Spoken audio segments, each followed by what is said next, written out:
Il est certain qu'un esprit d'impureté existe des deux côtés, l'un faux et l'autre vrai. Par conséquent, dans l'esprit du faux, et il fut jaloux de sa femme, et elle ne fut pas souillée ibidem, et dans le second, et l'esprit de jalousie vint sur lui. Et elle fut souillée ibidem.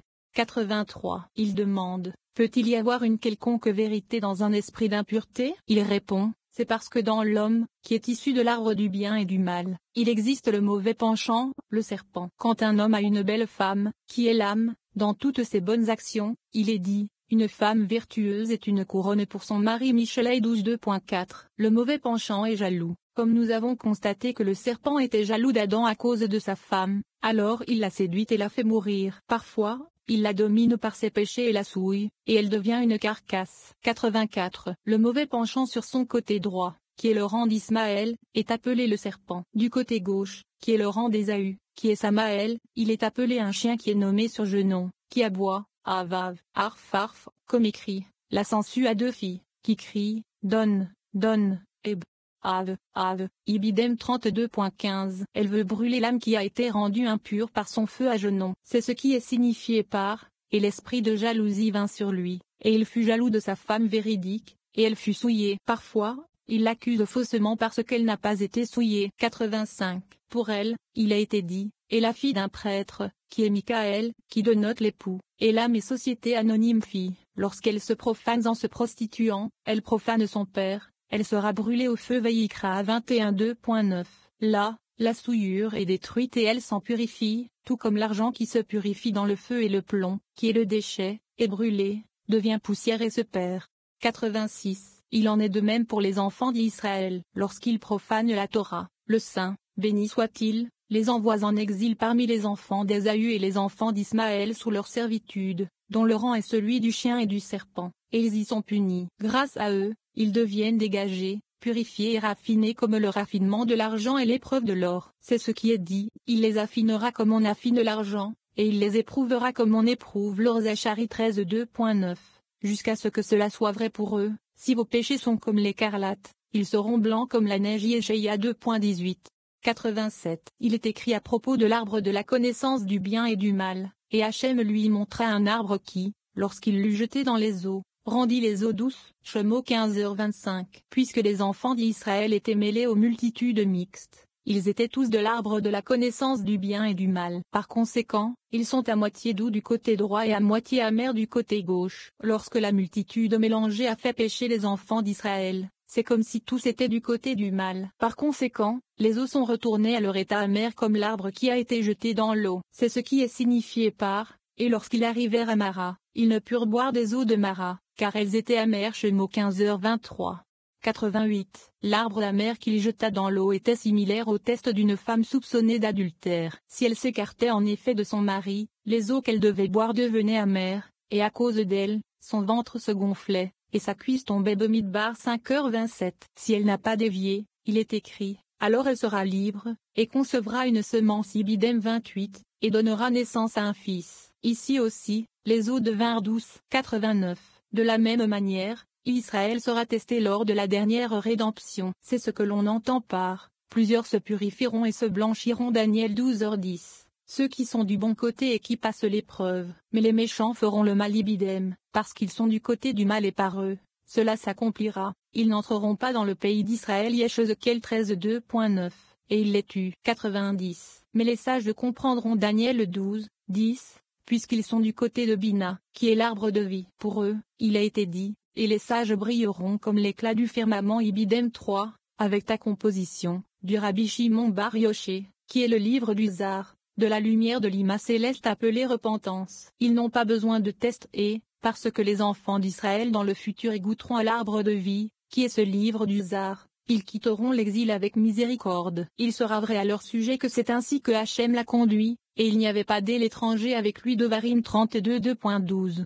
6. L'arbre de vie est l'arbre de la connaissance du bien et du mal. Élie parle du temps à venir où les enfants d'Israël tireront toute leur nourriture uniquement de l'arbre de vie, et où l'arbre de la connaissance du bien et du mal ne s'appliquera plus du tout à eux. Il dit que les ignorants devront apprendre ce qui est interdit et ce qui est permis, et qu'ils ne discerneront aucune différence entre l'exil et les jours du Messie puisqu'ils ne goûteront pas à l'arbre de vie. Lors de la dernière rédemption, Dieu fera la différence entre les ignorants et les érudits de la Torah. 91. L'arbre de la connaissance du bien et du mal, l'interdiction ou la permission, la pureté ou l'impureté, ne s'appliqueront plus aux enfants d'Israël, puisque notre subsistance proviendra uniquement du côté de l'arbre de vie, où il n'y a pas de contradiction provenant du côté du mal, ni de querelle ou de différence provenant de l'esprit impur, comme il est écrit, et aussi je ferai disparaître l'esprit impur du pays. Zacharie 13:2.2. 92. Les érudits de la Torah n'auront pas besoin d'être soutenus par les ignorants, seulement par le bon côté en mangeant du propre, du kasher et du permis. Ils n'auront pas besoin de l'obtenir des multitudes mélangées, qui mangent ce qui est impur, impropre et interdit, et qui sont telles, même souillées en se souillant avec une femme en période de menstruation, une servante, une femme gentille ou une prostituée. Ils sont les enfants de Lili, qui est une femme en état de menstruation, une servante, une païenne et une prostituée, et ils retournent à leurs racines. À leur sujet, il est écrit, car de la racine du serpent sortira une vipère. Yeshaïa 14h29. 93. Pendant la période où domine l'arbre de la connaissance du bien et du mal, qui concerne la pureté et l'impureté des choses du monde, ces sages, qui sont semblables au Shabbatot et au fait en ce qu'ils n'ont que ce qui leur est donné par les peuples du monde, sont comme le Shabbat qui n'a rien d'autre que ce qui a été préparé pour lui pendant les jours de la semaine.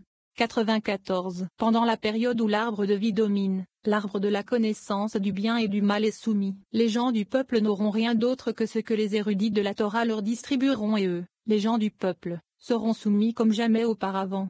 95. Ainsi, l'interdiction et la permission, la pureté et l'impureté ne disparaîtront pas du commun des mortels. De leur point de vue, il n'y aura pas de différence apparente entre l'exil et les jours du Messie, si ce n'est l'oppression d'Israël par d'autres royaumes uniquement parce qu'ils ne goûteront pas à l'arbre de vie quand il sera révélé au jour du Messie, et ils auront besoin d'apprendre la Mishnah, sur ce qui est interdit et permis, ce qui est impur et pur. Ils auront honte devant un érudit de la Torah comme l'obscurité devant la lumière, puisque les multitudes mélangées sont comme des bêtes, qui sont ignorantes, qui sont l'obscurité et qui n'ont même pas été appelées Israël, juste des esclaves vendus à Israël, comme cela a déjà été expliqué. 96. Les enfants d'Israël sont appelés des hommes. Comment savons-nous que les enfants d'Israël sont composés à la fois de bêtes et d'hommes? Il est écrit, mais vous, mon troupeau, le troupeau de mon pâturage, vous êtes des hommes. Yeshézéchiel 34:2.31. Mais vous, mon troupeau, le troupeau de mon pâturage, ce sont ceux qui sont ignorants de la Torah mais qui sont bons et proviennent du bon côté.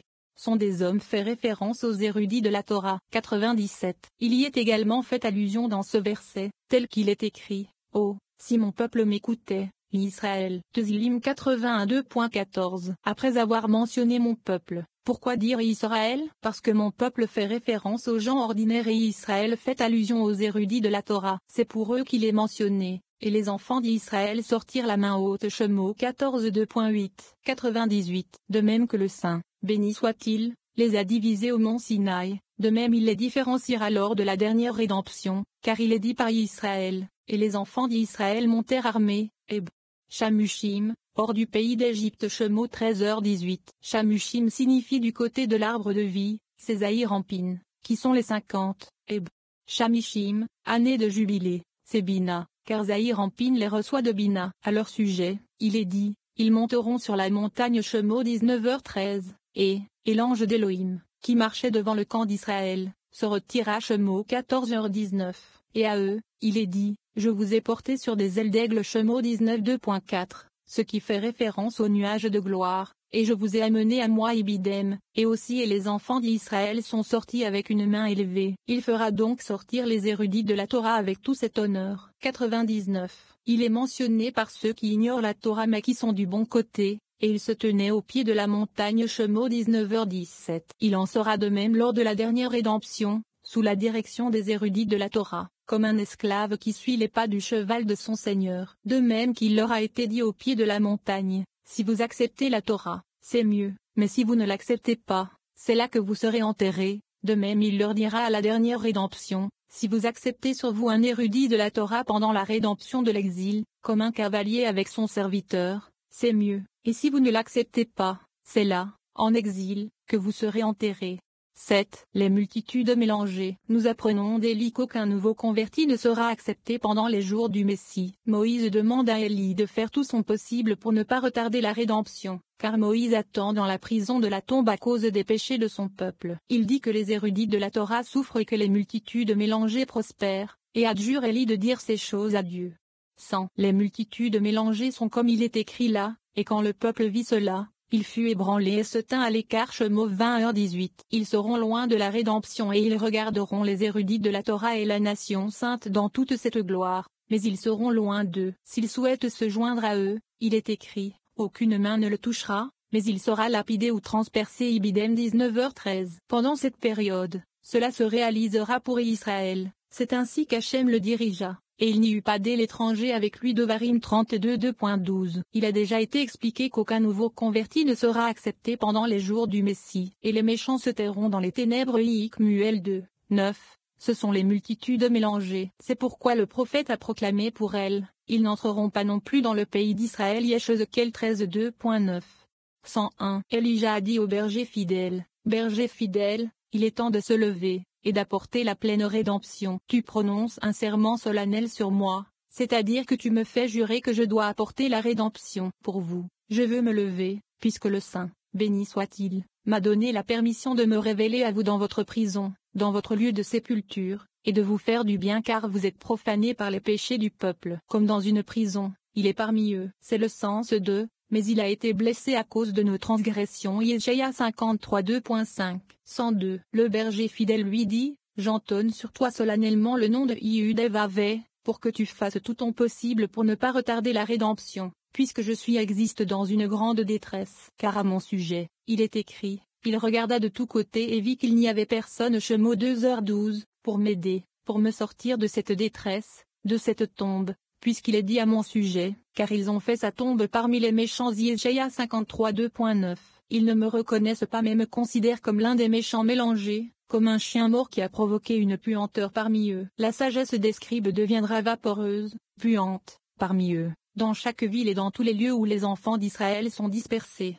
Dans leur royaume, les multitudes mélangées deviennent les bergers d'Israël, qui sont le troupeau du Saint, béni soit-il, comme il est dit à leur sujet. Mais vous, mon troupeau, le troupeau de mon pâturage, vous êtes des hommes. Yeshézéchiel 34:2.31. Et ils n'ont pas la capacité de faire du bien aux érudits de la Torah. 103. Les hommes courageux et craignant le péché vont d'une ville à l'autre et ne trouvent aucune grâce, et les multitudes mélangées s'excommunient d'entre elles. En bien des endroits, on ne leur donne qu'une maigre somme, de sorte qu'ils ne peuvent se relever de leur chute, même temporairement. Tous les sages, les hommes honorables et ceux qui craignent le péché vivent dans la détresse et la morosité et sont traités comme des chiens. Les précieux fils de Sion, comparables à leur fin, comment sont-ils estimés comme des cruches de terre? Écha 4:2.2. Dans les rues, incapables de trouver un logement parmi eux.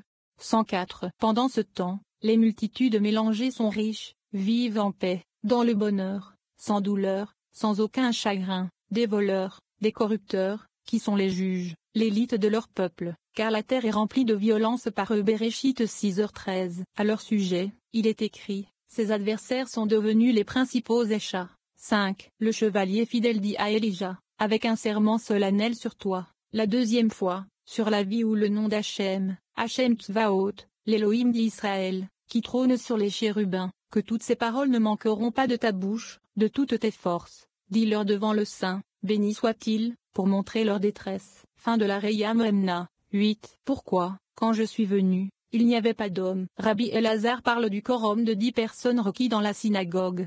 105. Lorsque l'un ou l'autre homme prononce un vœu spécial. Bemidbar 6:2.2. Rabbi Elazar a ouvert la discussion en disant, pourquoi, lorsque je suis arrivé, il n'y avait pas d'homme? Yeshaïa 52:2. Pourquoi, quand je suis venu, comme les enfants d'Israël sont aimés par le Saint, béni soit-il, où qu'il réside, le Saint, béni soit-il, est parmi eux, car il ne leur retire pas son amour. Il est écrit, et qu'il me fasse un sanctuaire, afin que j'habite au milieu d'eux. Shemot 25:2.8. Et qu'il me fasse un sanctuaire est un sanctuaire générique, puisque toute synagogue dans le monde est appelée un sanctuaire, comme cela a été expliqué, afin que je puisse habiter, Shachanti, parmi eux, puisque la Shechina vient tôt à la synagogue. 106. On loue la personne qui est parmi les 10 premiers de la synagogue, parce qu'elle accomplit l'accomplissement requis, c'est-à-dire la congrégation dont le quorum n'est pas inférieur à 10. Ils sont les premiers à être sanctifiés par la Shekhinah, comme nous l'avons déjà appris. Il est nécessaire que les 10 soient à la synagogue en même temps, à l'unisson, et ne viennent pas petit à petit, afin de ne pas retarder la perfection des membres, car les 10 sont comme les parties d'un seul corps dans lequel se trouve